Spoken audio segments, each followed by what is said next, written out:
সদুতা এখন ছাত্ৰ সন্থা গেলেকী আঞ্চলিক সমিতি আৰু নপুখুৰী শাখা ছাত্ৰ সন্থা লগতে ড্ৰেগন ক্লাব আৰু গেলেকীবাসী ৰাইজৰ সহযোগত আমাৰ ড্ৰেগন খেলপথাৰত যি 10 দিনীয়া কাৰ্যসূচীৰে আমাৰ প্ৰাইজমণি ট্ৰফি ফুটবল খেল প্ৰতিযোগিতাখন আজিৰ পৰা শুভ উদ্বোধন হৈছে। আজি শুভ উদ্বোধনী খেলখনত মোদীনগৰ FC আৰু লোণপুৰীয়া একাদশৰ মাজত অনুষ্ঠিত হৈছিল আৰু এখন সুন্দৰ খেল সকলোৱে পৰিদৰ্শন কৰিবলৈ পালে। এই খেলখনত লোণপুৰীয়া FCয়ে জিকি পৰৱৰ্তী ৰাউণ্ডলৈ উপনীত হৈছে আৰু আমাৰ যি 25 তাৰিখলৈকে আমাৰ যিকেইখন খেল অনুষ্ঠিত হ'ব তাত আমি সমূহ ৰাইজৰ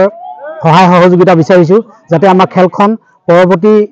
মেচখনলৈকে আমি সহায় সহযোগিতা পাই আমাৰ খেলখন সুন্দৰভাৱে আমি আগবঢ়াই নিব পাৰো তাকে আমি সকলো গেলেকীবাসী ৰাইজক অনুৰোধ জনাইছো আৰু লগতে আমাৰ প্ৰত্যেক দিনাই দুখনকৈ খেল অনুষ্ঠিত হ'ব গতিকে সকলো ৰাইজে আহি আমাৰ ক্ৰীড়াপ্ৰেমী ৰাইজে খেলখন পৰিদৰ্শন কৰক আৰু আমাৰ লগতে আমাক উৎসাহিত কৰক ইয়াকে কৈ মোৰ চমু বক্তব্য সামৰণি